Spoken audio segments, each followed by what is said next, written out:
Hello friends, Indrani's কিচেনে আপনাদের স্বাগত। চলে এসেছি আরও একটি নতুন রেসিপি নিয়ে। আজ শালগম দিয়ে একটি রেসিপি করে আপনাদের করব শালগম ও আলুর তরকারি। এর জন্যে আমি বড় মাপের 2টো শালগম আর একটি আলু নিয়েছি। শালগম ও আলু কেটে ভালো করে ধুয়ে রেখেছি। প্রেসার কুকারে শালগম সিদ্ধ করব। এর জন্যে জলে প্রথমে নুন দিয়ে দিচ্ছি, এরপর দেব হলুদ গুঁড়ো, এরপর কেটে ধুয়ে রাখা শালগমগুলো প্রেসার কুকারে দিয়ে দিচ্ছি।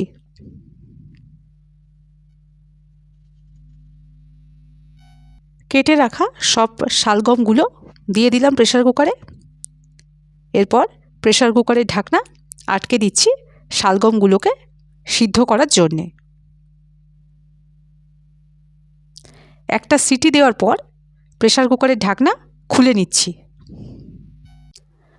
দেখুন, শালগমগুলো একেবারে সিদ্ধ হয়ে গেছে।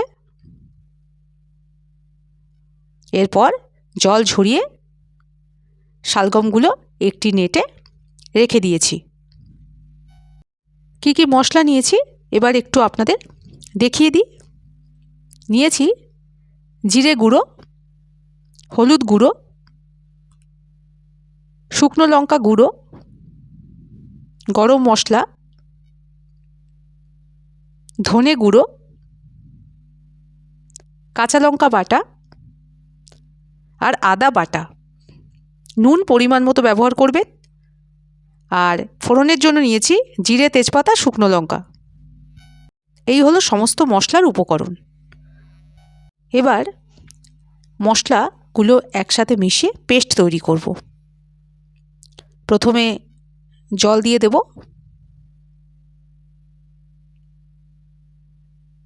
এবার জলের সাথে মশলাগুলো ভালো করে নেড়ে মিশিয়ে দেব। মশলার পেস্ট তৈরি হয়ে গেছে। এদিকে কিছু মটরশুঁটি রেখেছি সিদ্ধ করে রান্নায় ব্যবহার করব বলে। কড়াই গরম হয়ে গেছে। রান্নার জন্য সর্ষের তেল দিয়ে দিচ্ছি। তেল গরম হয়ে গেছে। এবার জিরে, তেজপাতা, শুকনো লঙ্কা ফোড়ন দিয়ে দিচ্ছি। ফোড়ন একটু ভেজে নিচ্ছি। ফোড়ন ভাজা হয়ে গেছে। এবার কেটে রাখা আলুগুলো দিয়ে দিচ্ছি। আলু এবার একটু ভেজে নেব। আলু ভাজা হয়ে গেছে। এবার মশলার পেস্ট ঢেলে দেব।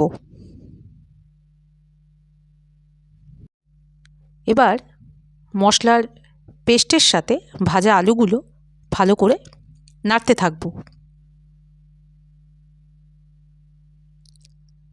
এবার আগে থেকে সিদ্ধ করে রাখা কড়াইশুঁটিগুলো দিয়ে দিচ্ছি। এবার আবার সব কিছু একসাথে ভালো করে নাড়তে থাকব।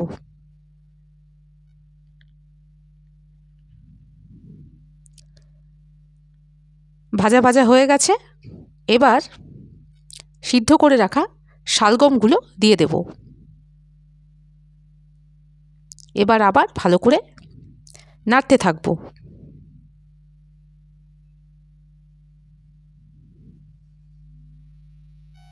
মশলা দিয়ে শালগম, আলু ও কড়াইশুঁটি কষানো হয়ে গেছে।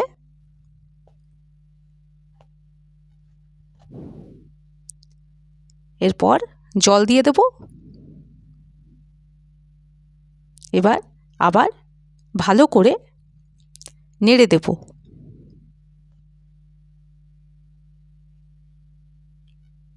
এবার 2 মিনিটের জন্য ঢাকনা দিয়ে ঢেকে দেব। 2 মিনিট পর ঢাকনা খুলে নেব। শালগম আর আলু ভালো করে সিদ্ধ হয়ে গেছে। এবার দিয়ে দেব গরম মশলা। গরম মশলা দিয়ে আবার একটু ভালো করে নেড়ে দেব, যাতে সবজির সাথে গরম মশলা মিশে যায়। শালগম ও আলুর তরকারি হয়ে গেছে। এবার আমি নামিয়ে নেব। মটরশুঁটি দিয়ে শালগম ও আলুর তরকারি একদম রেডি। এই তরকারি আপনারা গরম ভাতে, রুটির সাথে বা চাইলে শুধুও খেতে পারেন। খেতে কিন্তু খুব ভালো লাগে। রেসিপিটা আপনাদের কেমন লাগলো কমেন্ট করে জানাবেন। ভালো লেগে থাকলে লাইক করে দেবেন আর প্রিয়জনদের সাথে ভিডিওটা একটু শেয়ার করে দেবেন। সবাই খুব ভালো থাকবেন। ভিডিওটা এখানেই শেষ করছি।